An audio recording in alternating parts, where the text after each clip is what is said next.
Gloria a Dios. Buenos días, mis amados hermanos. El Señor les bendiga. Bienvenidos a esta nueva transmisión, un tiempo con el Señor. Estamos en el tiempo de ayuno, en este precioso día, y vamos a darle gracias al Señor por su fidelidad, por su misericordia, por su amor incomparable. Gracias, Dios precioso, por este nuevo día. Gracias, Señor, por esta nueva oportunidad que tú nos das de honrarte, de adorarte, de acercarnos hasta tu trono de justicia para hallar misericordia. Hoy queremos, Señor, como siempre, adorar tu santo nombre, exaltarte y venir ante ti con un corazón agradecido en tu presencia, Señor, por tus grandes misericordias, Señor. Gracias por la vida, gracias por la salud, gracias por el bienestar que tú nos das, gracias porque pones personas a nuestro alrededor para compartir con ellas, Señor. Gracias también por este tiempo donde podemos estar en tu presencia. Gracias por cada uno de los hermanos que está allí encendiendo su computadora, su celular, Señor, para ver esta transmisión y conectarse contigo en esta mañana, Señor. Oro, Padre, para que tú estés trayendo convicción a tu pueblo día tras día, Señor, de tu palabra, pero de tu presencia, Señor, de tu realidad, de tu fuerza, de tu poder, de tu amor incondicional. Que cada día, Señor, seamos convencidos a través de tu Santo Espíritu de que tú eres real, de que tú permaneces fiel, de que tus promesas son eternas. Señor, necesitamos avivarnos, Señor. Aviva nuestro espíritu, despierta nuestro espíritu, Señor. Dios, que donde quiera que esté cada uno de los hermanos, Señor, tu fuego sea sobre ellos, tu presencia sea sobre ellos, en cada hogar, en cada casa, en cada corazón. Tu presencia sea real, tu fuego les toque, Señor. Tu presencia sea evidente en sus vidas, Dios del cielo y de la tierra. Gracias por este nuevo día, por esta nueva oportunidad de vivir y de compartir con los hermanos, de acercarnos a ti. Gracias porque tú eres fiel y verdadero, Señor. Gracias porque tú eres el mismo ayer, hoy, por los siglos. Gracias porque tú no cambias, Señor. Gracias porque tú no duermes, porque tú no descansas, porque vives atento, Señor, a nuestras oraciones, a nuestras necesidades, porque tú conoces todo nuestro corazón, porque tú escudriñas nuestro corazón y lo conoces todo. Gracias, Señor, porque aún antes de que pidamos, Señor, tú conoces nuestras necesidades. Y, Señor, tantas maravillas, tantos milagros, tan hermoso tú eres, Señor. Gracias. Oramos, Señor, por todas las familias conformadas en la congregación, por cada una de sus necesidades. Oramos, Señor, para que tú estés afirmando esos lazos de unidad, de amor, de comprensión en cada una de las familias, Señor. Oramos, Dios del cielo, para que en cada hogar se siga haciendo ese altar familiar permanente para ti, Señor. Padre, oramos para que tú des sabiduría a los padres para educar a los hijos, Señor, en tus caminos, no solo de palabras, Señor, con hechos, con su testimonio, con su ejemplo, Señor. Te lo pedimos en el nombre de Jesús. Oramos, Señor, por toda esta situación que estamos viviendo a nivel mundial con esta pandemia, Señor. Oramos para que tú tengas misericordia. Sabemos que tienes todo en control. No entendemos tal vez lo que estás haciendo. Sé que algo grande, poderoso tú estás haciendo, Señor, pero aunque no lo entendamos, Dios del cielo, ayúdanos a asimilar este tiempo en fe, en gozo, en paz. Ayúdanos, Señor, a vivir este tiempo sabiendo que tú tienes el control y que tienes propósitos con todas estas situaciones. Oramos, Señor, por todos los médicos, enfermeras, todo ese personal médico, Señor, que se mueve, que arriesga sus vidas, que trabaja de sol a sol, Señor. Oramos para que tú bendigas y guardes estas personas, Señor, que están allí arriesgando sus vidas, las de sus familias. Oramos para que tú tengas misericordia de ellos, Señor, para que en medio de estos tiempos difíciles para ellos, Señor, tú te manifiestes y tú te glorifiques en sus vidas, Padre. Oramos también por todos los gobernantes de este pueblo, Señor, y aún de nuestro país, todos los gobernantes, todos aquellos que están en eminencia, todos aquellos que están tomando decisiones en estos tiempos, Señor, para que tú les des la sabiduría necesaria, para que ellos puedan acudir a ti por ayuda, Señor, que ellos entiendan que tú eres real, que tú les puedes ayudar, Señor, que seas tú el que les guía, que les orienta, que les acompaña en sus decisiones. Oramos, Señor, para que también les guardes, para que también les bendigas. Oramos por toda, Señor, el ejército, la policía que también está allí teniendo los controles, Señor. Tantas cosas vemos todos los días, Señor, como el pueblo se ha levantado contra las autoridades. Oramos, Señor, para que tú les guardes, les protejas y les bendigas. Gracias por ello, Señor. Gracias por esas autoridades, porque ellos están puestos allí para el bienestar nuestro. Bendíceles, Señor. Oramos por nuestro alcalde aquí en Cisneros, Dios del cielo. Oramos para que tú le sigas dando sabiduría, para que tú le orientes, para que tú le guardes, le protejas, le bendigas. Pero sobre todo, Señor, para que Él acepte tu ayuda, que tu presencia vaya con Él, que tu Espíritu Santo le acompañe, le guíe, le enseñe. Espíritu Santo, ayúdale, bendice a este varón, Señor, y a todos los que están allí alrededor de Él. Padre, también tomando decisiones, los concejales, todas aquellas personas que están allí alrededor, que tienen que ver, Señor, con el gobierno de esta nación. Padre, ayúdales, Señor, que tu presencia les asista, que tu poder se manifieste, Señor, y que ellos siempre te tengan presente en todas las decisiones que toman, que sus corazones sean abiertos a ti, aún su entendimiento sea abierto a ti, a tu palabra, a tu verdad, Señor, a tu justicia, y que gobiernen con equidad. Te lo pedimos, oh Padre bueno, en el nombre de Jesucristo de Nazaret. Padre, hoy queremos también acercarnos a ti para adorarte, para exaltarte, para bendecirte, para reconocer que tú eres el Dios, el Señor, el Todopoderoso, el grande y el sublime, que tú eres el hacedor de maravillas, que tú eres el creador del universo y que todo lo que hay en el cielo y en la tierra te pertenece a ti, que tú tienes total dominio, control en el cielo, en la tierra y en el universo, que todo lo que sucede, todo lo que pasa a nuestro alrededor, Señor, tú tienes el control. Padre, gracias. Hoy queremos acercarnos, Señor, con adoración a tu presencia y reconocer que tú eres ese dulce refugio, que tú eres esa roca fuerte donde podemos venir constantemente a refugiarnos. Precioso Jesús, maravilloso Rey. Recibe la adoración de tu pueblo en esta hora. Por favor, Jesús, precioso y maravilloso.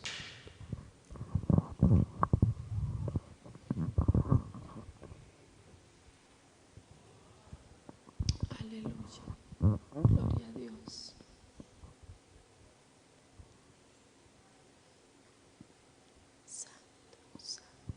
Bueno, un saludo a todos los hermanos de la iglesia, para decirles también que los extrañamos mucho y esperamos vernos pronto.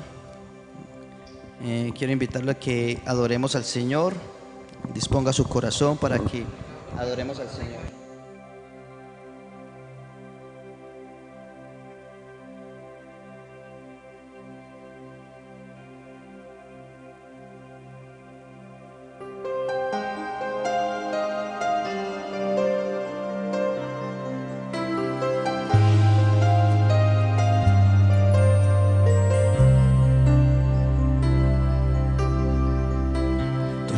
refugio en la tormenta es Jesucristo el Salvador. Él me alienta y me alimenta con su palabra y su amor. Dulce refugio en la tormenta es Jesucristo el Salvador. Él me alienta y alimenta con su palabra y su amor. Vengo a reposar en Él, Él es mi amigo fiel, una poderosa y fresca unción llenará tu corazón. Dulce refugio en la tormenta es Jesucristo el Salvador.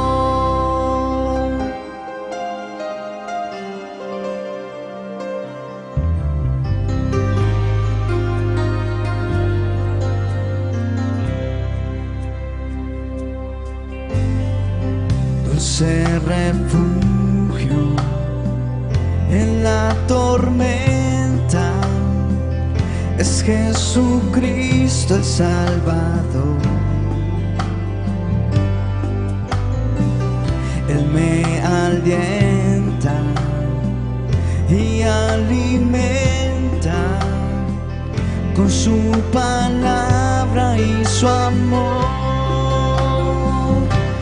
Vengo a reposar en Él, Él es mi amigo fiel, una poderosa y fresca unción llenará tu corazón.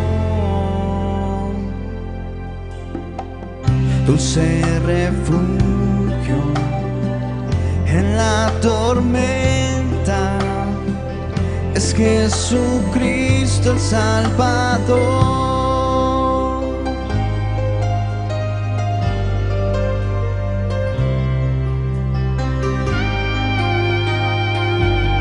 Te adoramos, Señor.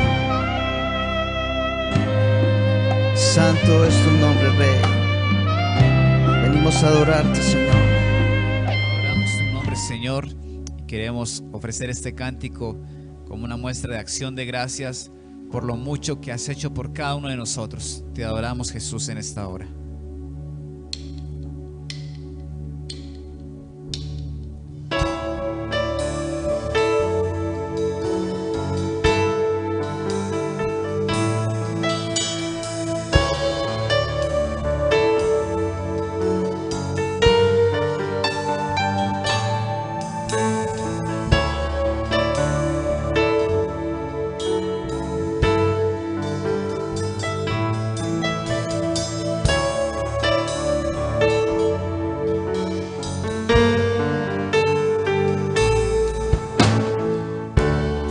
Quiero expresar mi gratitud a ti que me has dado todo. Una oración no bastaría, ni el tiempo de toda una vida. Es más que palabras, es más que una canción. Quiero vivir agradecido en todo lo que soy, que haya siempre la pasión de amarte con mi vida entera. porque es más que palabra y es más que una canción.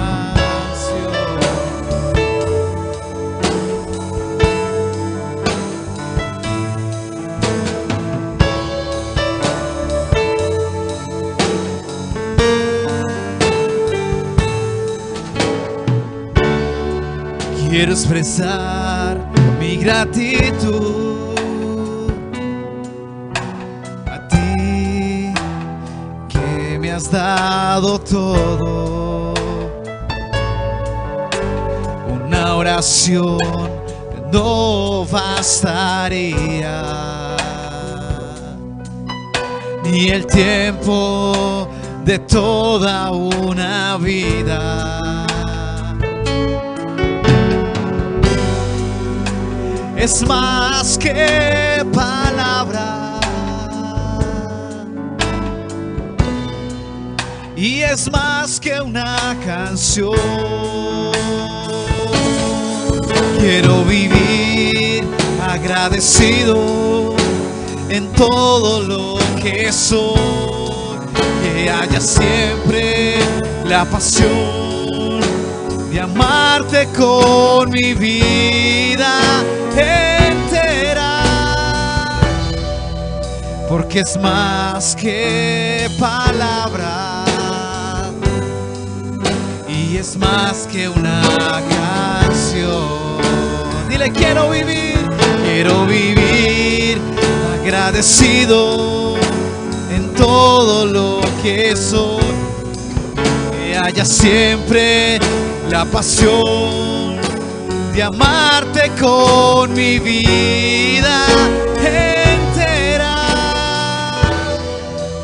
porque es más que palabra y es más que una canción.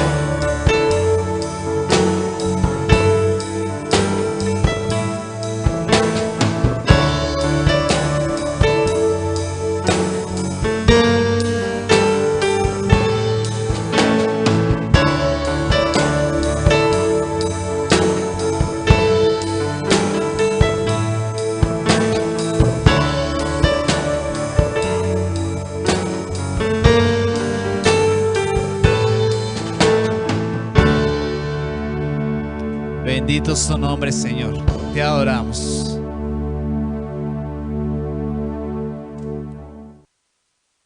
Y al Señor, qué bueno adorar y glorificar el nombre de nuestro Dios. Espero que usted allí lo esté disfrutando con todo su corazón, esté siendo agradecido con el Señor, agradecida porque Dios ha sido muy bueno, Él ha sido muy fiel, Él ha sido muy misericordioso y Él siempre es y será nuestro refugio.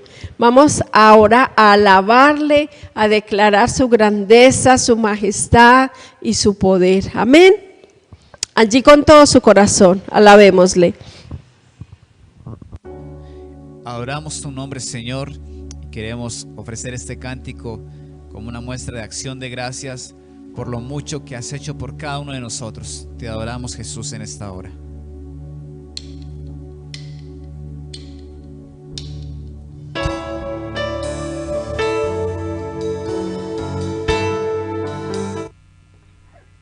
El Señor es varón de guerra, así que vamos a declarar el poderío de nuestro Dios.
nuestro Dios,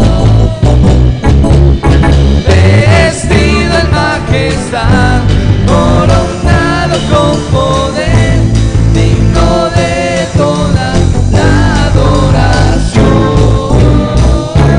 Vestido en majestad, coronado con poder, toda gloria y honra sea para ti.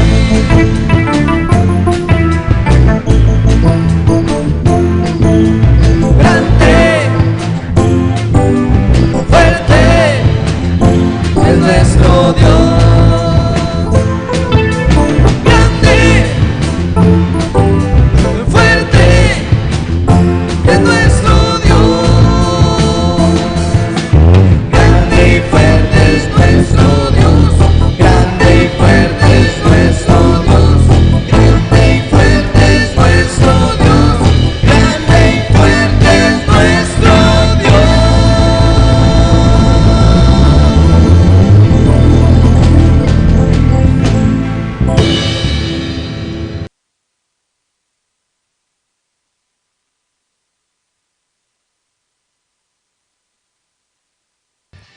Gloria a Dios. Dios les bendiga una vez más, mis amados hermanos. Por aquí estamos dispuestos para estudiar una vez más la palabra del Señor. Estamos en el libro de Mateo, en el capítulo 13, y estudiando este capítulo, mi esposo lo inició hace 8 días con la parábola del sembrador.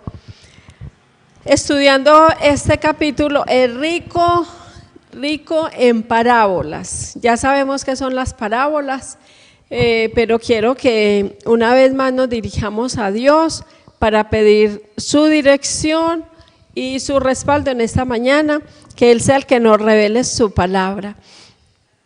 Padre, una vez más nos acercamos a ti, Señor, para darte gracias por este tiempo, por este momento, por este estudio y por cada uno de los hermanos que están allí dispuestos para aprender en esta mañana, para participar, para aportar y preguntar. Gracias, Señor, porque nos permites a través de estos medios comunicarnos e interactuar de tu palabra. Que tu Santo Espíritu esté hoy en medio de nosotros, dándonos la revelación de tu palabra, el entendimiento que necesitamos para recibirla, pero sobre todo para atesorarla en nuestros corazones y poderla vivir. Te damos muchas gracias, Dios, en el nombre de Jesús. Amén y amén. Bueno, mi esposo estuvo hablando de la parábola del sembrador, que es una de las parábolas yo creo que más conocidas de la Biblia, una de las más ricas, muy clara, además porque el Señor Jesús mismo la interpretó. Este capítulo está lleno de parábolas, pero hay cosas, nosotros quisiéramos en algunas que el Señor Jesús, como lo hizo con el del sembrador y con la del trigo y la cizaña, viniera y nos las interpretara cada una en particular. Pero vamos entonces a entrar con la parábola del trigo y la cizaña. Bueno, antes de comenzar con las parábolas, les recuerdo qué es una parábola. Una parábola es una historia de la vida natural que nos refleja la vida espiritual. Y siempre que Jesús usó las parábolas era para enseñar algo del mundo espiritual, para que lo pudiéramos entender, cómo se mueve el mundo espiritual, cómo entender el mundo espiritual a través de una historia de la vida natural. Entonces, cuando la Biblia habla aquí, vamos a mirar en el versículo 24 del capítulo 13, vamos a estudiar esta parábola. Empecemos por esta que me parece además muy tremenda. Parábola del trigo y la cizaña. Quiero recordarles que puede preguntar, que puede participar, que puede aportar también su idea o lo que usted entiende, cómo lo entiende, que también nos lo puede aportar a través del chat.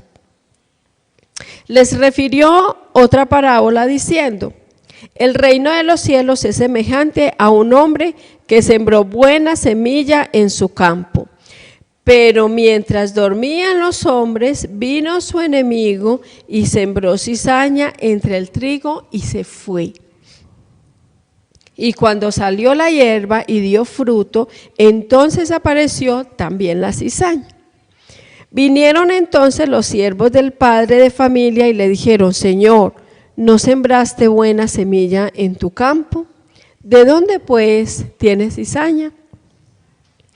Él les dijo: un enemigo ha hecho esto. Y los siervos le dijeron: ¿quieres pues que vayamos y la arranquemos? Él les dijo: no sea que al arrancar la cizaña arranquéis también con ella el trigo. Dejad crecer juntamente lo uno y lo otro hasta la siega. Y al tiempo de la siega yo diré a los segadores: recoged primero la cizaña y atadla en manojos para quemarla, pero recoged el trigo en mi granero. Bueno, yo creo que esta parábola la entendemos muy bien, creo, ¿cierto? Pero además la entendemos muy bien porque Jesús mismo la explicó. Quiero que vayamos entonces al versículo 36 y miremos la explicación de la parábola.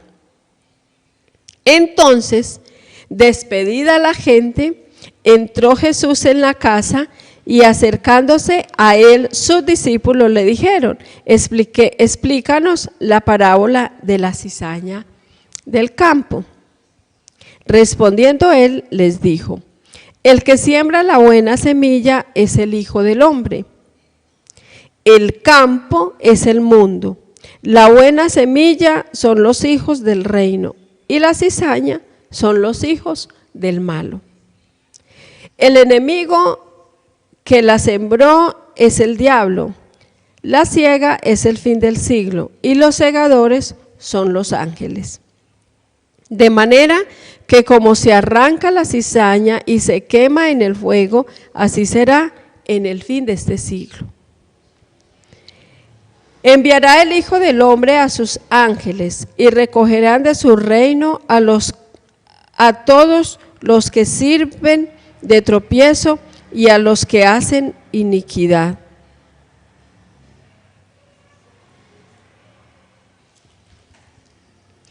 Y los echarán en el horno de fuego, allí será el lloro y el crujir de dientes. Entonces los justos resplandecerán como el sol en el reino de su Padre. El que tiene oídos, oiga. Bueno, entonces, como Jesús ya lo explicó, entonces vamos a disertar un poquito sobre ella para que podamos entenderla como lo vivimos en este tiempo. Dice que en la explicación dice: el que siembra la buena semilla es el Hijo del Hombre. Entonces sabemos que es Jesús, ¿cierto? El campo es el mundo, la buena semilla son los hijos del reino y la cizaña son los hijos del malo. Pero aquí vemos una cosa y quiero que vayamos al versículo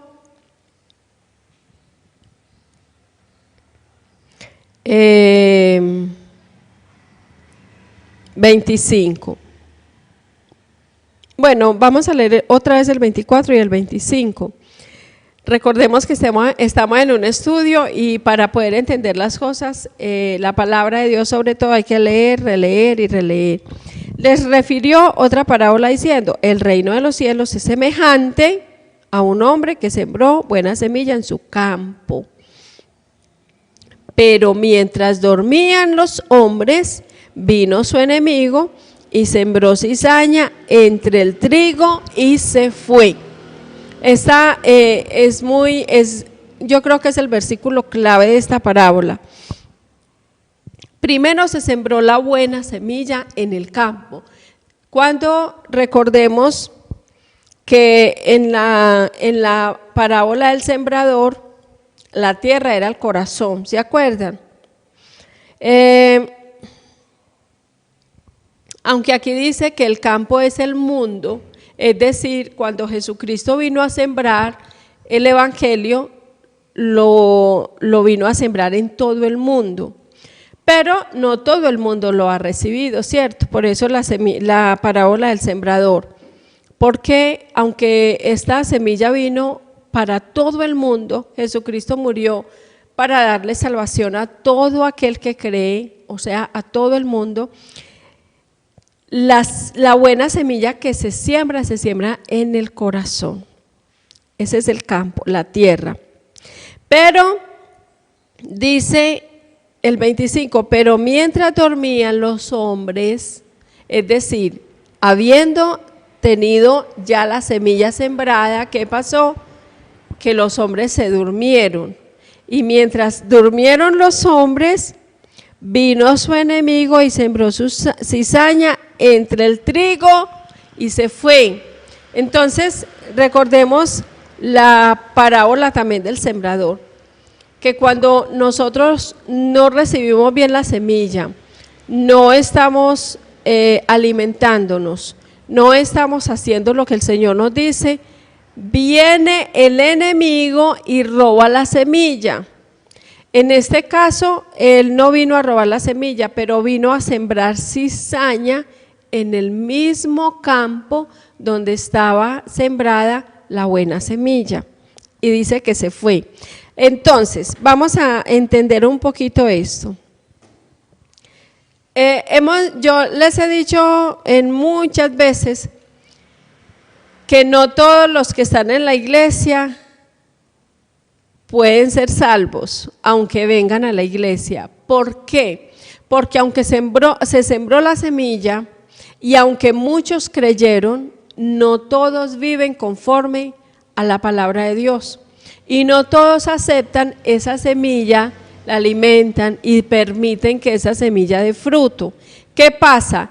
Que muchos hermanos duermen y mientras duermen viene el enemigo y siembra cizaña en esos corazones para dañar ese campo, para dañar la buena semilla. Recordemos que la cizaña es rastrojo, es una planta pesada, dura de arrancar y que crece demasiado rápido. Asimismo es la cizaña que viene a sembrar el diablo. Entonces, hay mucha gente en la iglesia que deja que el enemigo venga y siembre cizaña en su corazón, es decir, que venga y desvíe la fe o que venga a sembrar odio, resentimiento, venganza, celos, envidia en sus corazones y eso daña la buena semilla. No le permite dar fruto bueno en su corazón. Y sigue diciendo, ojo, por eso nosotros cuando tenemos la semilla sembrada, nos corresponde a nosotros permitir que esa semilla crezca en nosotros y de fruto. Bueno, la semilla tiene que morir para que nazca el árbol y pueda dar fruto. Miren lo que dice aquí. Y cuando salió la hierba y dio fruto, entonces apareció también la cizaña. La cizaña daña todo. Vinieron entonces los siervos del padre de familia y le dijeron, Señor, ¿no sembraste buena semilla en el campo? ¿De dónde pues tiene cizaña? ¿Cómo así? Lo que dice mucha gente hoy, ese no es cristiano, ¿por qué habla de esa manera? ¿Cómo así? Esa persona no va a la iglesia porque roba, porque miente, porque es grosera, altanera o altanero. Si esa persona va a la iglesia, y saben que las personas de afuera esperan más de nosotros. ¿Por qué? Porque ellos creen que en nosotros fue sembrada una semilla buena y que por lo tanto deberíamos dar frutos buenos.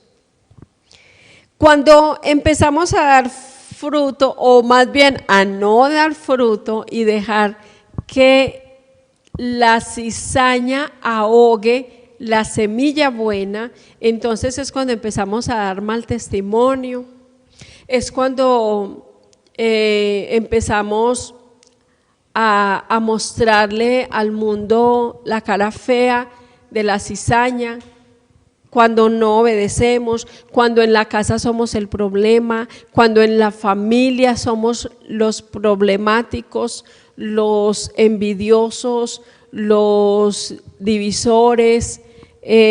Ahí la gente empieza a decir, ¿cómo así? Si se supone que esa persona conoce la palabra, ¿por qué da frutos de esa manera? Entonces, él les dijo, un enemigo ha hecho esto. Nosotros sabemos quién es el enemigo, ¿cierto? El enemigo quiere dañar. Y quiero decirles que cada vez el enemigo está más activo y que el enemigo está robando la semilla y que el enemigo está sembrando la cizaña permanentemente en el campo. Y nosotros que tenemos esa semilla buena sembrada, somos los llamados a defender esa semilla en nosotros. Y bueno, ellos le dijeron, Señor, ¿quieres entonces que limpiemos el campo? Arrancamos esa maleza, esa cizaña. Y el Señor les dijo, no, déjenlo ahí, porque de pronto, mientras que arrancan la cizaña, arrancan también la semilla buena. Entonces dejen todo así, porque un día vendrán los segadores. Dice, dejad crecer juntamente lo uno y lo otro hasta la siega. Quiero que entendamos esto. Alguna vez la hermana Vanessa predicó esta palabra en la iglesia y a mí siempre me ha parecido muy tremenda esta parábola, porque nos está hablando de un campo, obviamente, en la tierra, donde se siembra fruto. Y me parece muy tremendo porque nosotros tenemos que entender esto. A veces creemos que toda la gente que está en la iglesia son salvos. Y miren lo que les dijo el Señor, deje que estén ahí juntos, que estén revueltos.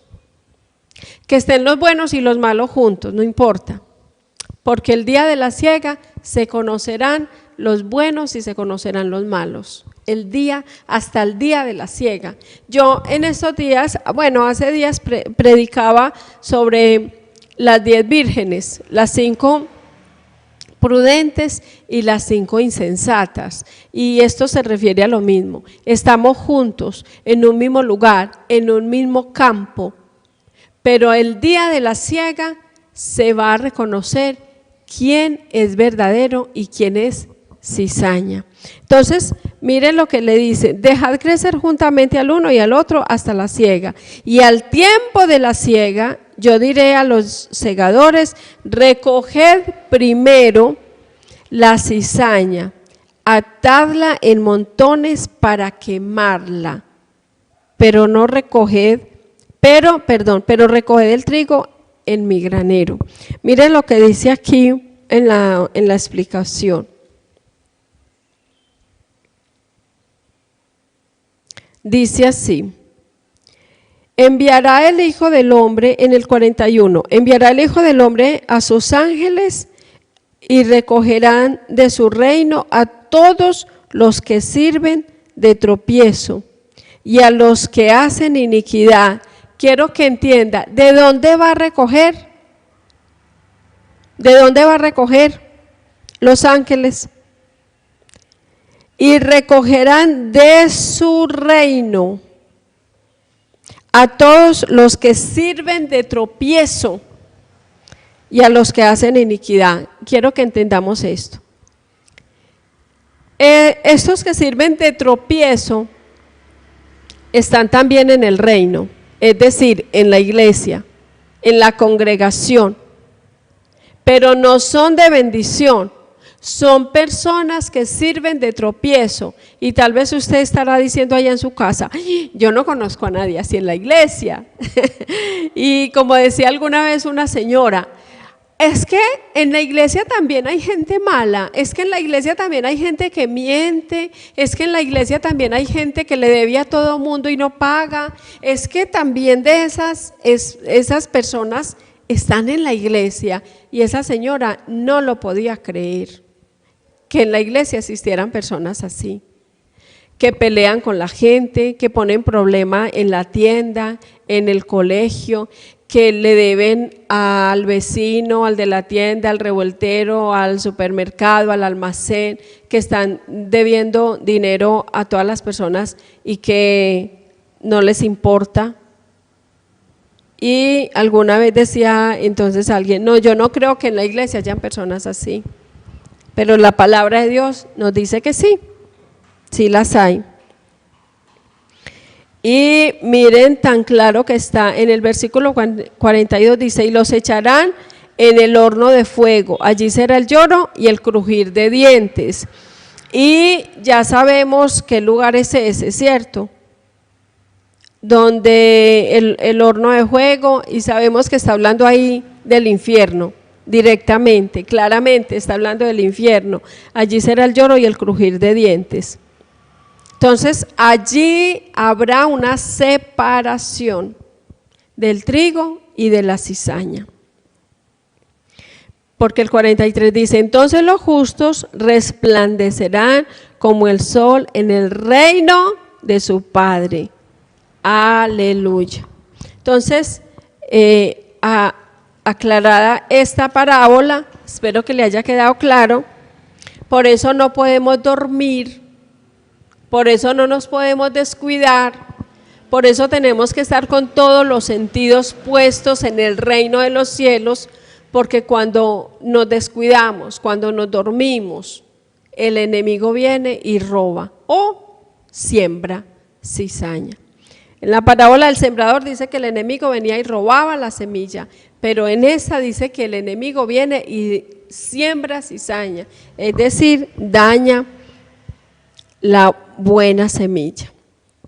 Bueno, vamos a continuar entonces con otra parábola. En el versículo 31 dice, otra parábola les refirió, diciendo, el reino de los cielos es semejante al grano de mostaza que un hombre tomó y sembró en su campo, el cual a la verdad es la más pequeña de todas las semillas, pero cuando ha crecido es la mayor de las hortalizas y se hace árbol, de tal manera que vienen las aves del cielo y hacen nido en sus ramas.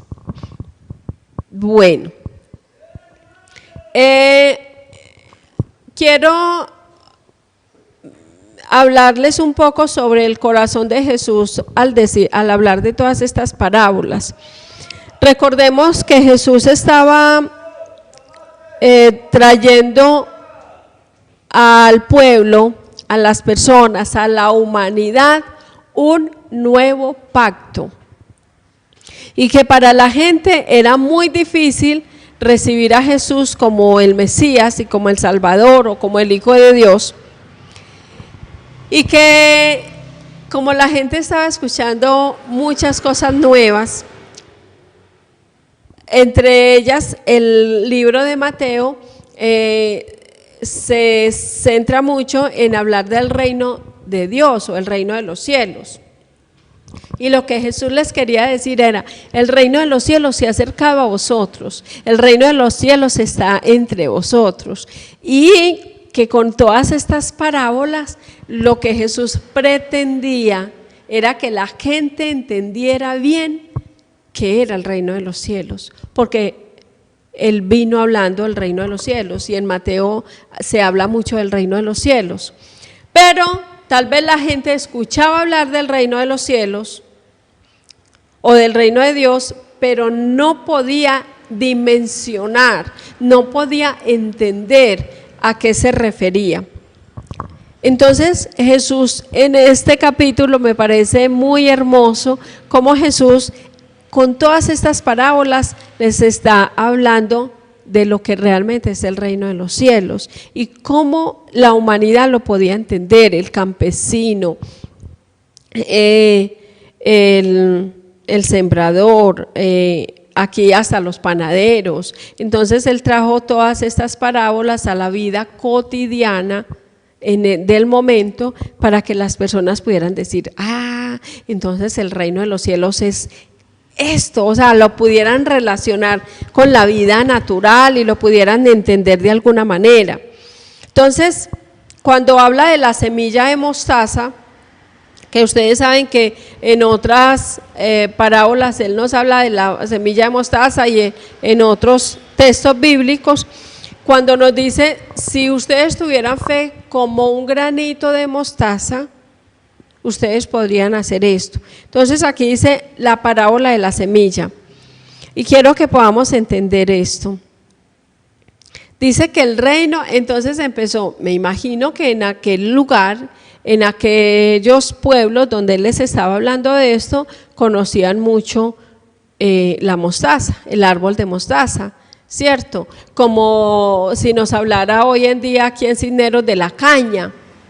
Entonces, si fuéramos a hablar de una parábola y la pudiéramos relacionar con la caña, sería muy entendible para mucha gente de Cisneros, de estos pueblos del nordeste, donde se ve mucho la caña. Entonces la gente podría decir, claro, la caña es así, porque saben cómo la siembran, cómo la trabajan, conocen la planta, cómo crece, qué se puede extraer de ella, y entonces por eso Él les hablaba del grano de mostaza. Me imagino que en esas tierras hay entonces de esos árboles y ellos podían relacionarlo. Tal vez para nosotros aquí hoy no sea tan fácil porque no conocemos, yo por lo menos no conozco el árbol de la mostaza.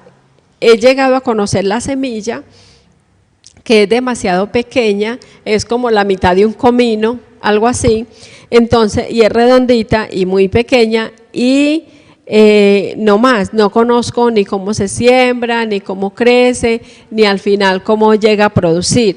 Entonces, pero me imagino que en aquella tierra sí, porque esa era la idea de las parábolas, que la gente lo pudiera relacionar y entender. Entonces dice que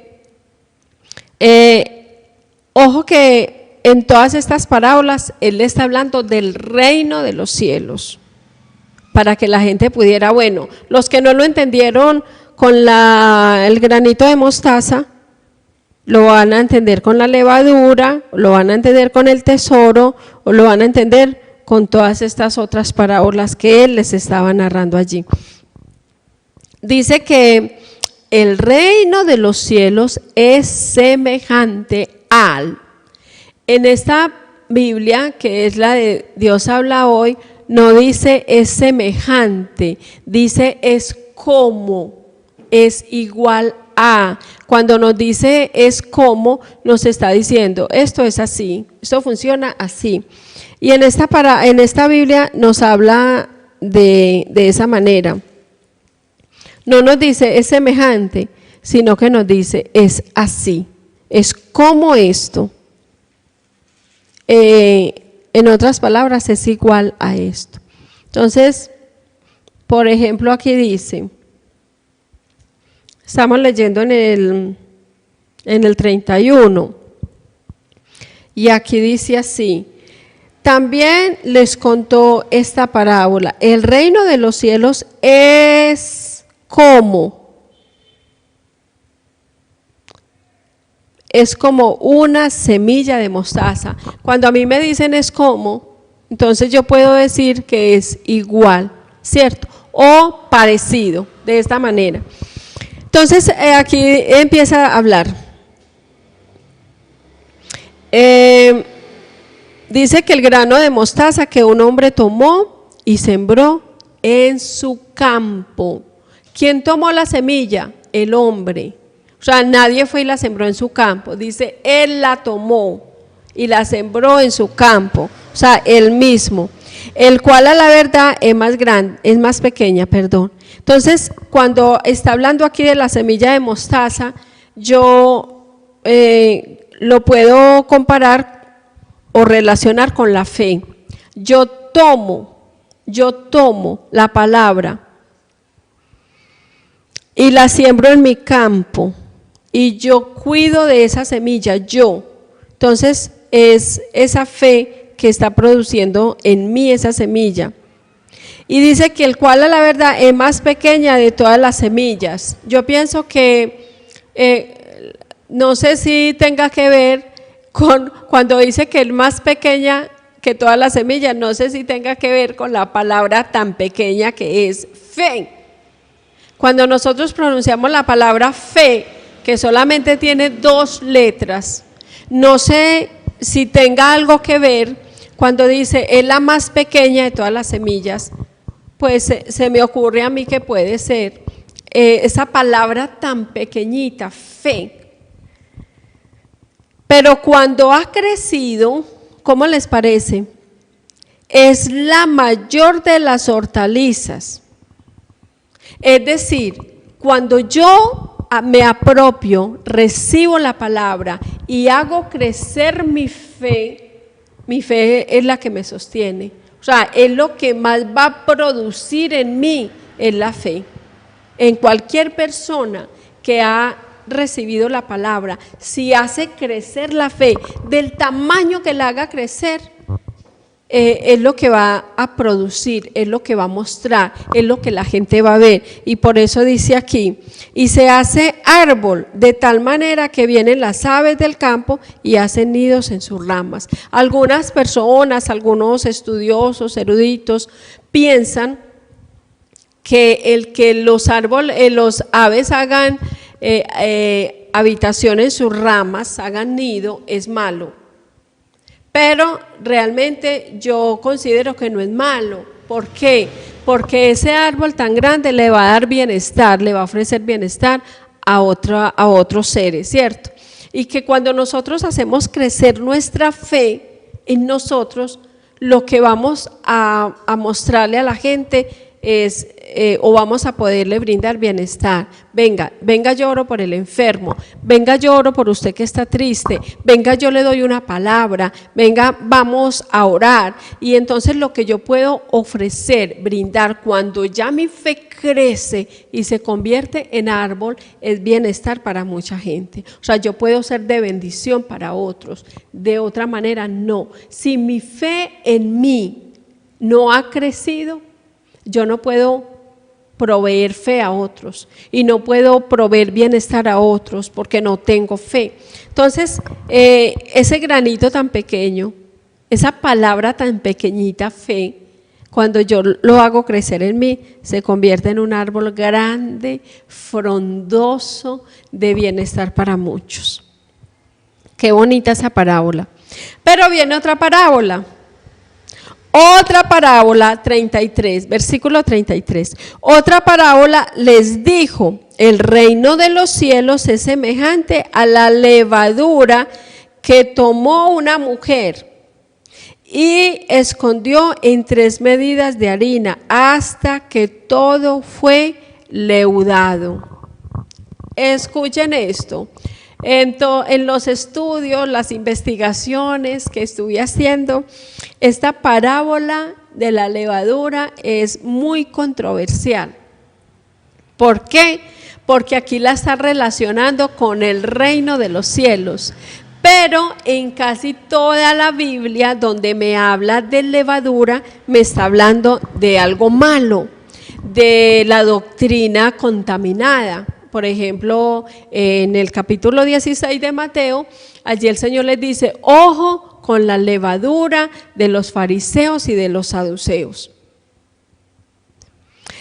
Por allá en Gálatas también habla de la levadura, donde dice que ojo y que es una doctrina que está contaminada. Bueno, pero aquí, entonces hay controversias porque algunos estudiosos de la palabra dicen, Dios no se contradice y no puede decir que aquí la levadura es buena y decir allá en el capítulo 16 que es mala.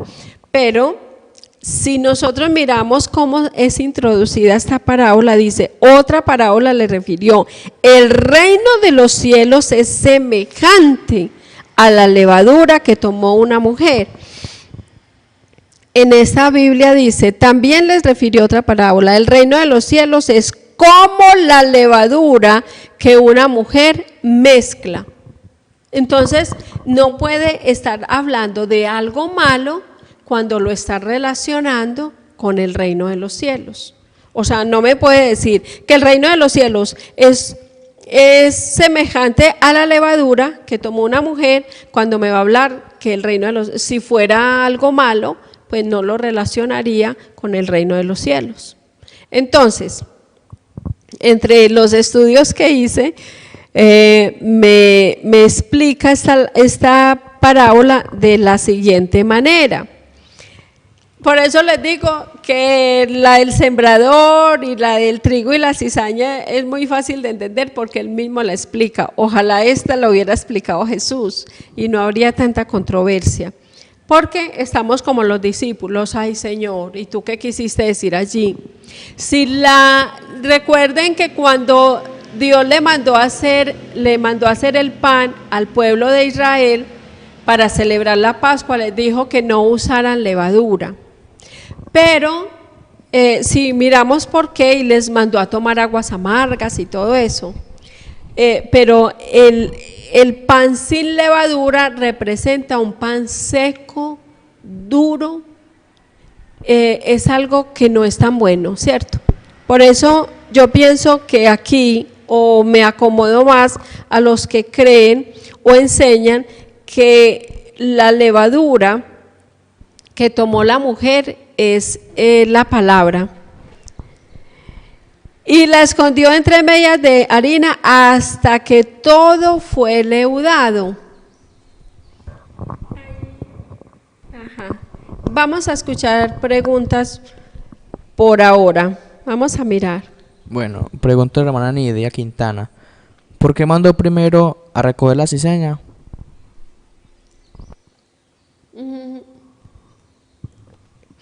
Bueno, la palabra de Dios nos enseña que Él va a enviar a los ángeles a recoger el pueblo de Dios, ¿cierto? Pero en esta parábola habla de que primero va a recoger la cizaña. Yo pienso que para él poder recoger el pueblo de Dios, primero, aunque no lo recoja, o no sé si lo va a recoger, porque ahí sí no le puedo responder, hermana, con claridad, porque la palabra de Dios siempre nos muestra, por allá en Tesalonicenses, cuando habla de la venida del Hijo del Hombre, dice que los muertos en Cristo resucitarán primero. Y cuando dice que enviará a sus ángeles, dice que los enviará a recoger a sus escogidos. Yo pienso que puede ser en el juicio final, que sí nos muestra, en el juicio final que dice a la derecha los cabritos, a la izquierda los cabritos, primero, pasen a la izquierda los cabritos y a la derecha los santos de Jehová, ¿cierto? Entonces puede ser en ese juicio final donde saquen primero todos los malos, los que no pertenecen al pueblo de Dios, y porque la Biblia lo habla así.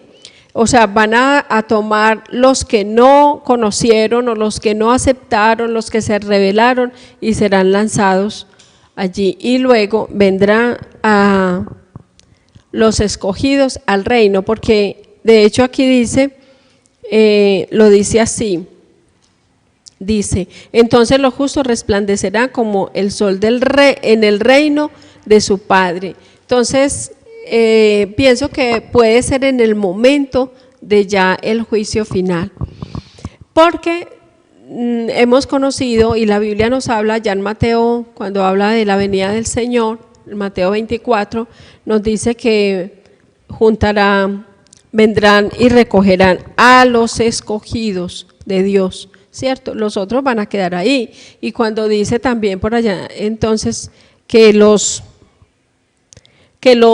muertos en Cristo resucitarán primero y después los otros. Entonces puede ser, lo puedo relacionar con el reino, con el juicio final. ¿Alguna otra pregunta? Bueno, entonces vamos hablando de lo de la levadura. Entonces me acomodo más a la interpretación que le dan algunas personas de que la levadura es el evangelio que llegó a mí, bueno, que yo tomo y lo introduzco en mí, porque dice que la mujer tomó y lo escondió en 3 medidas de harina, es decir, tomó una porción pequeña. Cuando dice que la escondió, es cuando nosotros tomamos la palabra, porque eso no se ve, ¿cierto? Cuando nosotros la tomamos, eso no se ve, digamos, exteriormente. Dice que hasta que todo haya sido leudado, entonces esconde por allá la levadura y la deja ya escondida. ¿Y qué pasa cuando después de un tiempo que va y la masa ha crecido? ¿Cierto? Entonces, lo que pude entender es que cuando yo introduzco ese evangelio en mí, esa palabra de verdad, eso tiene que transformar todo mi ser. Esa pequeña porción de la palabra que yo tomo, que creo y la introduzco en mí, tiene que transformar todo mi ser. Y esa es la idea del evangelio. Y yo creo que lo puedo tomar así porque Jesús les está hablando también allí, en aquella región, estudiando un poquito lo de esta parábola, porque está muy confusa en muchas partes. Entonces dice que les habló de la levadura justamente en aquel momento, en esa región, porque era costumbre de las mujeres, además menciona a la mujer, porque era costumbre de las mujeres hacer el pan en la casa. Es decir, las familias, así como nosotros hacemos aquí la arepa en Antioquia, en esa región se hacía el pan. Y para que un pan quede rico, jugosito, blandito, exquisito, necesita levadura. Levadura. Cuando él les dijo, ojo con la levadura de los fariseos y de los saduceos, les estaba diciendo, ojo que esa levadura, como ellos la usan, es mala.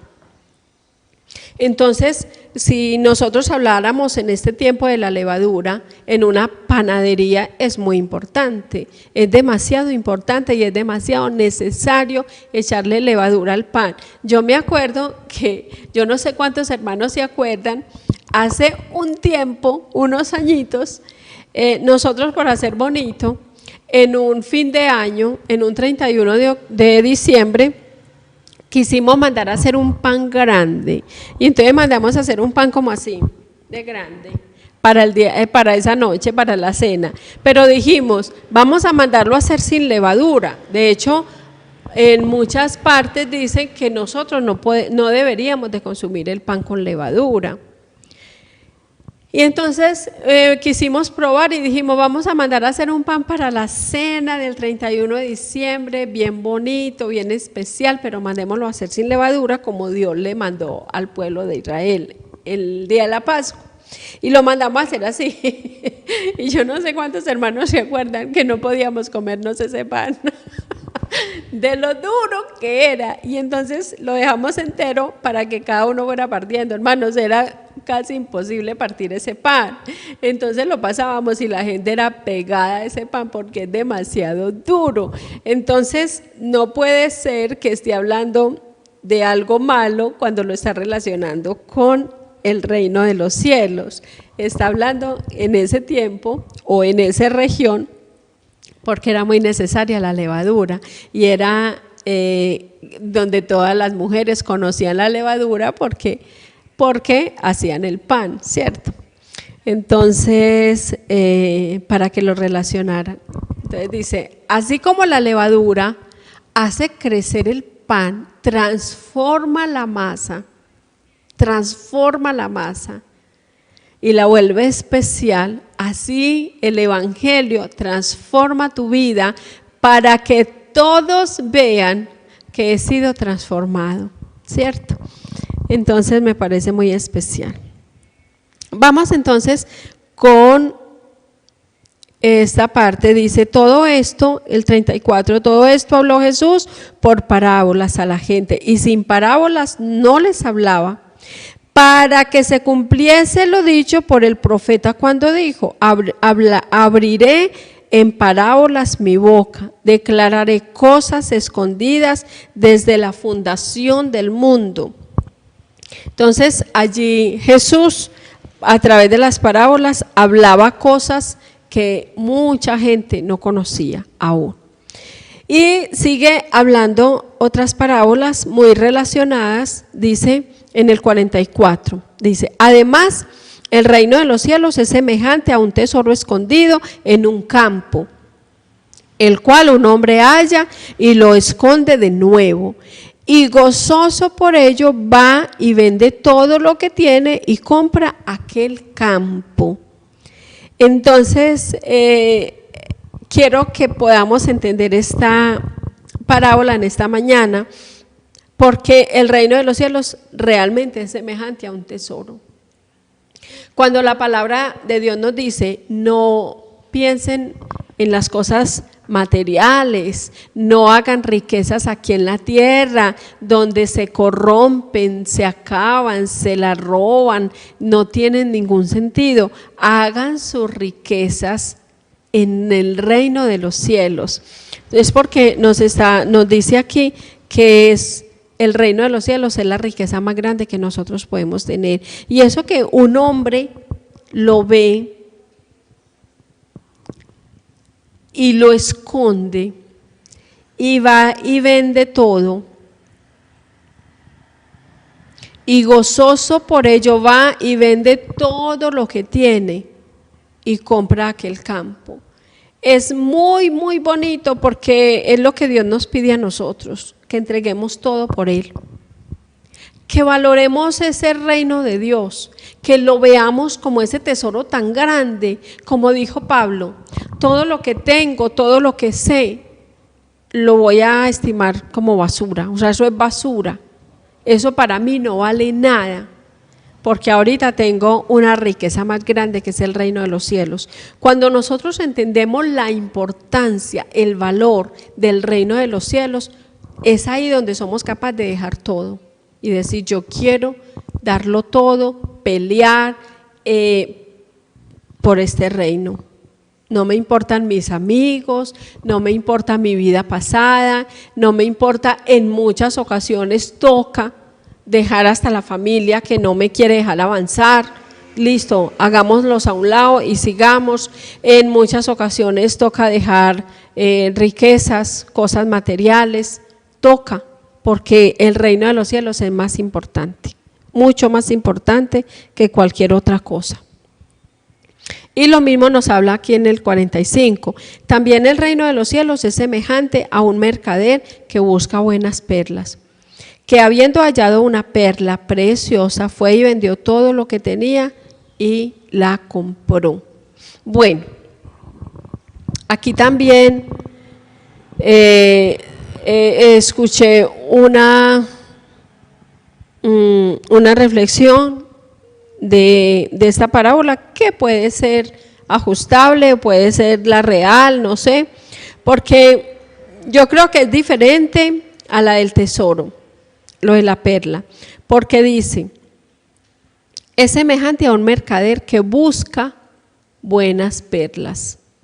Miren que el del tesoro, él no estaba buscando un tesoro. Es semejante a un tesoro escondido en un campo, el cual un hombre halla, no lo estaba buscando, estaba trabajando, lo encontró y lo tapó y lo dejó allí quietico. Este mercader está buscando perlas. Y entonces habla que el mercader es Jesús,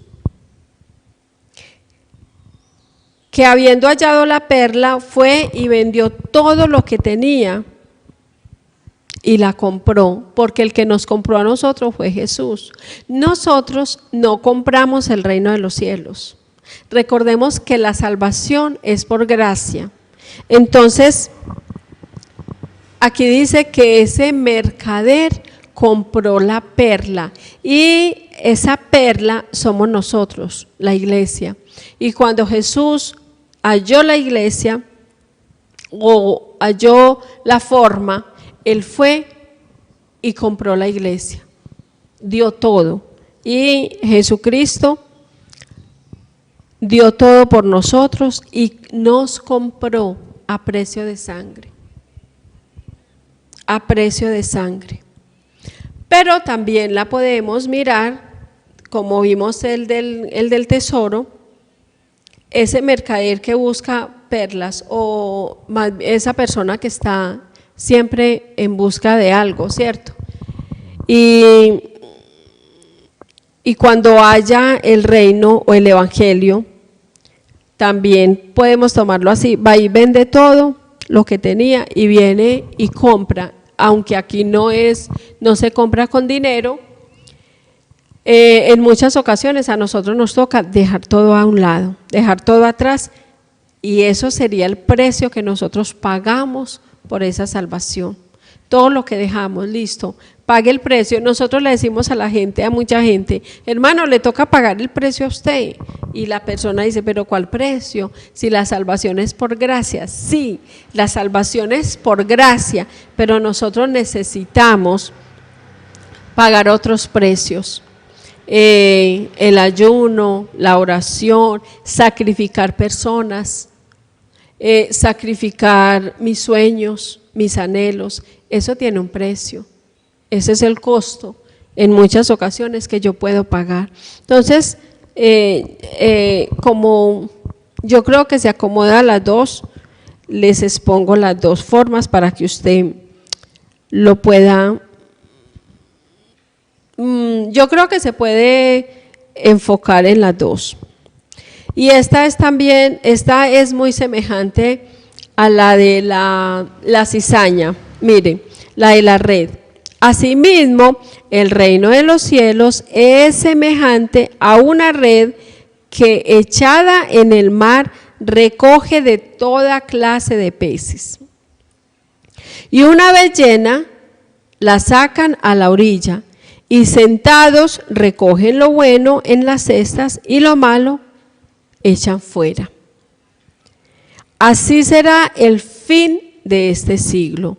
Saldrán los ángeles y apartarán a los malos de entre los justos y los echarán en el horno de fuego. Allí será el lloro y el crujir de dientes. Entonces aquí también está hablando la red. Todos están ahí juntos en la red. Los peces buenos, los gordos, los grandes, los especiales, pero también están los malos. O la basura que cogen, o los sapos, como alguna vez nos fuimos a pescar y cogimos un sapo. Y entonces, ¿qué saldrá en una red?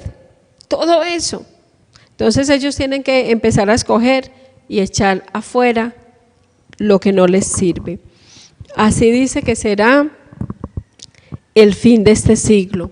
Entonces también está hablando de el juicio final, donde todos tenemos que llegar a un lugar. La palabra de Dios dice que estaremos todos delante del trono y que allí el Señor escogerá una vez más. Entonces les estaba diciendo, Jesús les estaba hablando de estas parábolas porque les estaba queriendo enseñar que no todos, como lo dijo en otro texto, no todo el que me diga Señor, Señor, entrará en el reino de los cielos. Y una vez más yo lo digo y lo seguiré diciendo porque así me lo muestra la palabra, que muchos son los llamados y pocos los escogidos, que no todos los que vienen a una iglesia serán salvos, porque el reino de los cielos es más que eso, porque la vida del cristiano es más que venir a una iglesia, es más que levantar nuestras manos al cielo, es más que cantar, es más que caer, es más que todo esto. La vida cristiana es mucho más. Entonces, no es por venir a la iglesia que nos salvamos. Ojo, que muchas personas se engañan creyendo que porque vienen a congregarse a un lugar, porque leen la Biblia, porque cantan, son salvos. Ojo con eso, porque esta parábola y estas otras parábolas nos muestran de la cizaña y el trigo, que no todos entrarán al reino de los cielos. No se engañen, hermanos, no se engañen, porque aquellos que serán salvos, que seremos salvos, son los que obedecemos la palabra de Dios, los que damos un testimonio, los que estamos perseverando, constantes, y estamos haciendo lo que el Señor nos manda hacer, aunque siempre nos faltará mucho. No, siempre nadie puede decir, yo ya lo alcancé todo, como decía Pablo, yo mismo no pretendo haberlo alcanzado ya. Yo puedo decir lo mismo, no es que sea perfecta y no es que yo diga, wow, ya yo lo alcancé, estoy perseverando, cada día tratando de santificarme, de ser mejor, y ese es el camino del cristiano.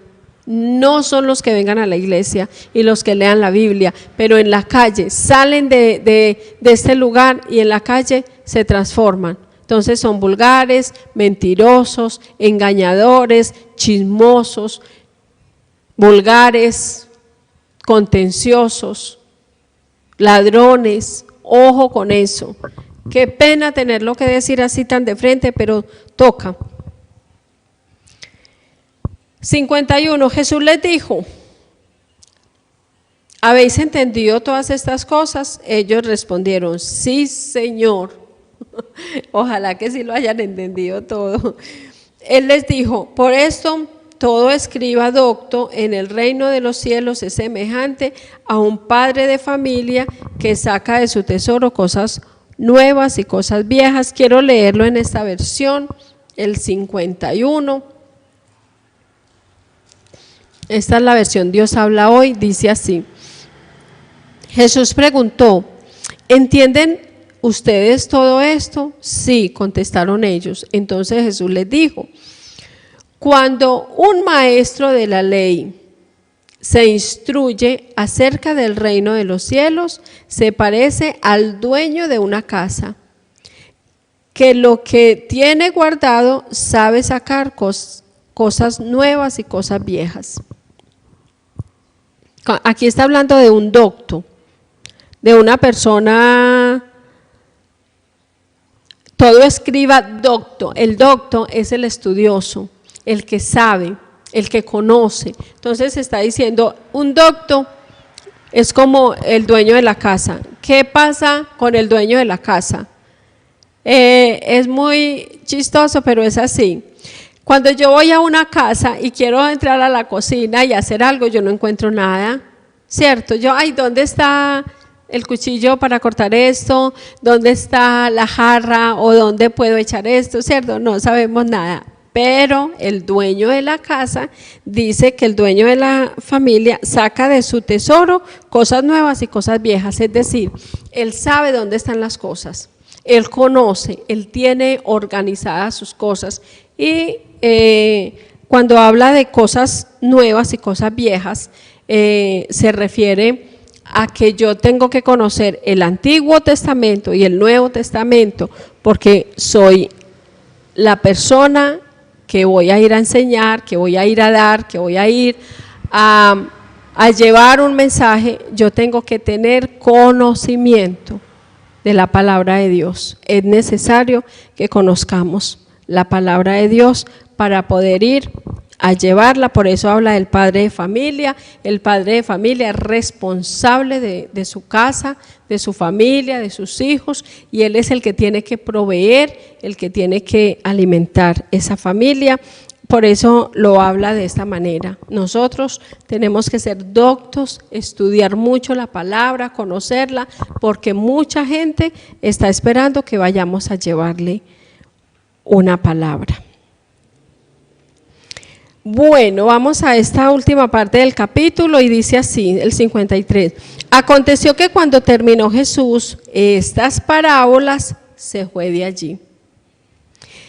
Y venido a su tierra, les enseñaba en la sinagoga de ellos, de tal manera que se maravillaban y decían, ¿de dónde tiene esta sabiduría y estos milagros?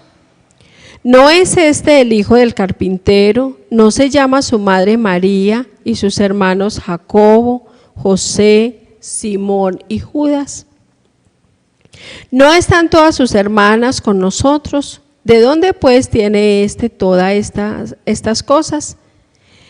Y se escandalizaban de él. Pero Jesús les dijo, no hay profeta sin honra, sino en su propia tierra y en su casa. Y no hizo allí muchos milagros a causa de la incredulidad de ellos. Bueno, preguntas, nada, aportes, hermanos, aporten, ayúdenme. Este pasaje también es muy controversial, sobre todo con la iglesia tradicional. Porque aquí nos habla que Jesús, cuando terminó de hablarles por allá a todos en los pueblos, dice que se fue de allí y se fue para su tierra, para Nazaret, se fue para su tierra y se fue a enseñarles a ellos también allí. Y dice que les enseñaba en la sinagoga de ellos. O sea que les estaba hablando a los judíos, porque los judíos se reunían en las sinagogas. Cuando Jesús no estaba en la sinagoga o no les estaba enseñando a los judíos, les estaba enseñando a los otros, a los judíos que habían creído en él. ¿Se acuerdan que habla así la palabra? Entonces, cuando Jesús está en el monte, está en una casa, está predicando la palabra, le está hablando abiertamente y mucha gente se acercaba para escuchar. Pero aquí nos habla que les estaba hablando en la sinagoga, es decir, les estaba hablando a judíos. Pero allí estaban todos los conocidos de él, porque recordemos que Jesús también era judío. Y estaban todos allí, la familia, los amigos. Yo siempre me imagino así, ¿cierto? Cuando se va un joven de Cisneros, y por allá se vuelve famoso y regresa aquí, ha pasado, ¿cierto?, con algunos personajes. Ve, ¿y de dónde salió? Ya se volvió futbolista, por ahí un futbolista, hay cantantes y todo. Pero aquí era muy especial porque ellos decían, wow, ese no es Jesús, el que nosotros conocimos pequeño, el que nosotros con el que jugábamos en la calle. Tal vez, no sé, eso es mío, ¿cierto? Eso no lo dice la palabra, ni lo dice en ninguna parte, pero eso suele suceder. Lo conocían tanto a Jesús que decían, ¿y de dónde ha sacado milagros? esas palabras tan raras, porque Él les hablaba, recordemos que Él les hablaba del reino también. Entonces les hablaba diferente a cómo le hablaban los otros judíos, porque Jesús les predicaba otras cosas. Y entonces ellos, aunque estaban maravillados de escucharlo, decía, ¿y de dónde tiene esta sabiduría y estos milagros? O sea, ¿es de dónde salió con eso? ¿Usted alguna vez no ha preguntado eso? ¿Y de dónde salió? Cuando uno conoce mucho a una persona y le va a hacer algo nuevo, uno dice, ve esto tan raro, ese no es así. Entonces eso era lo que estaba pasando con ellos. Y miren lo que dice en el 55, ¿no es el hijo del carpintero? O sea, lo conocían muy bien, sabían quién era el papá, quién era la mamá, quiénes eran los hermanos, quiénes eran las hermanas de él. Lo conocían tan bien que no podían aceptar lo que él les estaba dando, la enseñanza que les estaba dando. ¿No es el hijo del carpintero? ¿No se llama su madre María? Y sus hermanos Jacobo, José, Simón y Judas. En este texto,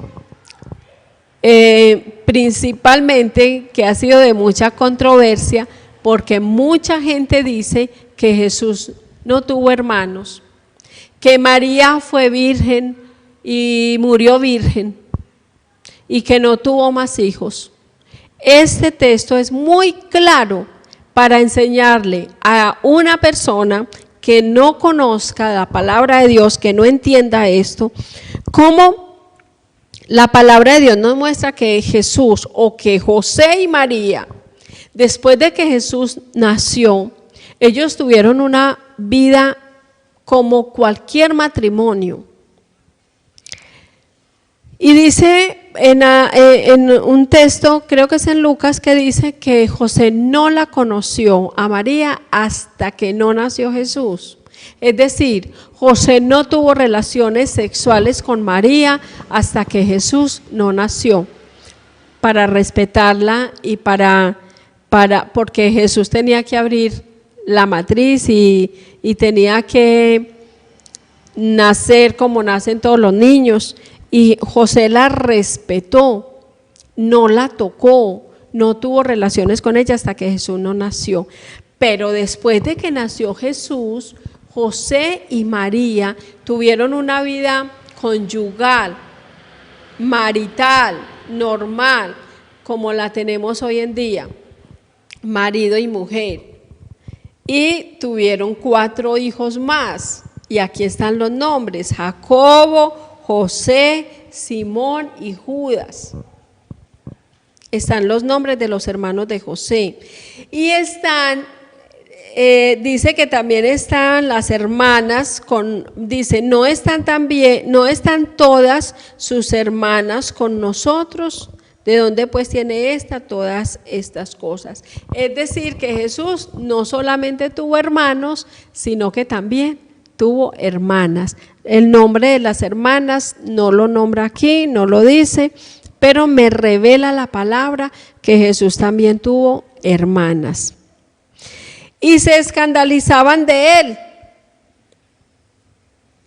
Pero Jesús les dijo, no hay profeta sin honra, sino en su propia tierra y en su casa. En otras palabras les estaba diciendo, yo soy un profeta. Ustedes no pueden entender quién soy yo. Y esta última parte siempre me ha sorprendido mucho porque dice, y no hizo allí muchos milagros a causa de la incredulidad de ellos. Es decir, mucha gente creía en Jesús, pero su familia no podía creer en él. Sus hermanos no creían. Y me imagino que sus hermanas tampoco, y los amigos, los vecinos, los que le conocían allí en esa ciudad, tampoco le creían mucho. ¿Por qué? Porque él empezó su ministerio a los 30 años. Antes de los 30 años, ellos lo conocieron y lo veían, yo creo que lo veían como un hombre muy normal. Hasta los 30 años, cuando él comenzó su ministerio, empezó a revelarse como el Hijo de Dios, a hacer milagros y a hacer todas estas cosas. Ellos ya lo desconocían, no podían entender que Él pudiera hacer milagros, que Él pudiera hacer tantas cosas y que hablara con tanta sabiduría. Bueno, no sé si tienen alguna pregunta. Les voy a dejar un espaciecito para que me hagan preguntas o aportes referente a todo lo que vimos, porque quiero dejarlo así, hasta aquí, hasta terminar el capítulo 13 para no tocar y más bien empezar el capítulo 14 la próxima semana con la ayuda del Señor. Entonces quiero que usted allá, donde está, si tiene aportes o si tiene preguntas, este último texto, la mayoría de la gente, a mí me preguntan mucho, pastora, ¿dónde está el texto donde dice que Jesús tenía más hermanos? Anótelo, grábelo por allá, porque la mayoría de la gente nos dice que María no tuvo más hijos y nosotros no estamos en contra de la digamos, especialidad de María, de la santidad de María. Nosotros creemos que María fue una mujer muy digna, que fue una mujer tan digna que Dios la escogió a ella para que fuera la madre de Jesús. Hablamos que María es digna de imitar, aún por nosotros, por todas las mujeres, es digna de imitar. Lo que no confesamos o decimos es que María haya permanecido virgen toda la vida, porque después que nació Jesús, que Jesús nació como nacen todos los hijos, Él rompió su virginidad allí, ¿cierto? Y cuando María tuvo relaciones con Jesús, con José, con su esposo, obvio que allí perdió también esa virginidad que tanto defiende la gente. Yo pienso que cuando la gente niega eso es porque no han entendido que la sexualidad también es un don de Dios, porque nos lo enseñaron como si fuera pecaminoso, como si la sexualidad entre esposo y esposa fuera un pecado.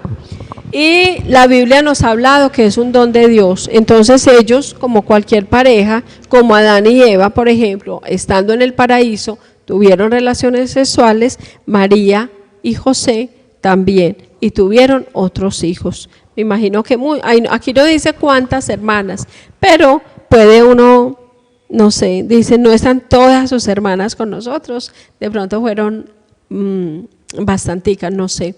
Nunca lo he leído en otra parte que diga cuántas hermanas tuvo Jesús. 4 hermanos tuvo, aquí están los nombres, pero hermanas no creo, no sé cuántas son.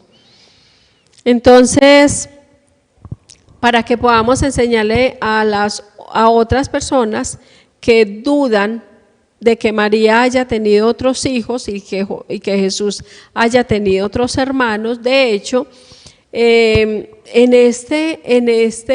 esta versión, yo le preguntaba a mi esposo, ¿cómo así? Santiago no es hermano de Jesús. Y resulta que es que en esta versión nos menciona a Santiago. A Jacobo, no menciona a Jacobo, sino que menciona a Santiago. Recordemos que los nombres, dependiendo el lenguaje, si era hebreo, griego y esto, se cambiaba. Entonces dice aquí, no es este hijo del carpintero y no es María su madre, no es el hermano de Santiago, José, Simón y Judas. Y no viven sus hermanas también aquí entre nosotros, o sea que todavía vivían allí. ¿De dónde le viene todo esto? Entonces, dicen que Santiago, el que escribió la epístola de Santiago, es hermano de Jesús, es uno de los hermanos de Jesús. Y creo, no estoy segura, que el que escribió el libro de Judas también, creo. Entonces ellos sí creyeron, pero después también de pronto se convirtieron al Señor, porque habían judíos que habían creído en Jesús, pero habían muchos otros que no creían en Jesús. Bueno, mis amados hermanos, si no hay preguntas ni aportes, espero les quedó muy claro o quedaron muy confundidos. Espero que les haya quedado muy claro entonces, puesto que no hay preguntas en esta mañana. Vamos entonces a orar y a darle gracias a Dios por este estudio y recordarles que lean, prepárense con el capítulo 14 dentro de 8 días, para que si usted tiene dudas, desde que empecemos a transmitir el ayuno, usted empiece a manifestar sus dudas, sus preguntas, sus aportes, para que podamos interactuar con la iglesia. Vamos entonces a orar en esta mañana, a darle gracias al Señor por todo lo que nos ha permitido entender y clarificar en esta mañana. Espero que no hayan quedado confundidos. Padre, Dios nuestro que estás en el cielo, hoy santificamos tu santo nombre y te damos honor, te damos gloria, alabanza solo a ti, Rey de Reyes, Señor de Señores. Gracias porque tu palabra siempre nos habla, tu palabra siempre nos edifica, nos enseña y nos muestra las maravillas de tu reino, Señor. Gracias porque esa manera tan especial, tan maravillosa de usar las parábolas para que mucha gente pudiera entender tu palabra, Señor Jesús. Gracias porque lo hacías de una manera tan clara, Señor. Hoy nosotros necesitamos también cada día conocer la verdad de tu palabra, escudriñarla, entenderla, predicarla, practicarla, Señor. Gracias porque tu palabra siempre es vida para nosotros, para nuestros huesos. Gracias porque tu palabra siempre es luz a nuestro camino. Gracias, Padre, por tu divina palabra, por tu santa palabra. Bendecimos tu nombre en esta hora. Que tu Santo Espíritu siempre esté ahí, apoyando, recordándonos las cosas, dándonos a entender otras, revelándonos, Señor, tu palabra. Ayúdanos, Dios, porque necesitamos conocer esa palabra toda, Señor, de principio a fin. Necesitamos cada día tener esa revelación de tu palabra.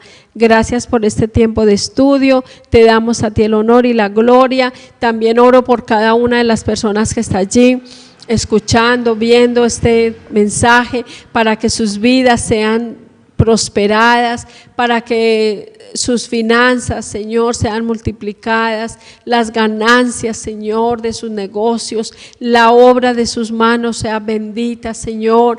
Padre, para que tú prosperes también sus vidas espirituales, sean afirmadas, Señor, para que en este tiempo podamos madurar nuestra fe, crecer espiritualmente, Señor, afirmarnos en tu palabra, en la congregación, ubicarnos en la congregación donde tú nos has puesto, ser útil, Señor, en el reino de los cielos. Ayúdanos, Señor, bendigo cada persona, Dios del cielo, y te pido, Señor, que tu presencia, que tu Santo Espíritu les esté acompañando, guiando en todo momento, y que tu poder les sea manifestado. Te lo pedimos en el nombre de Cristo Jesús.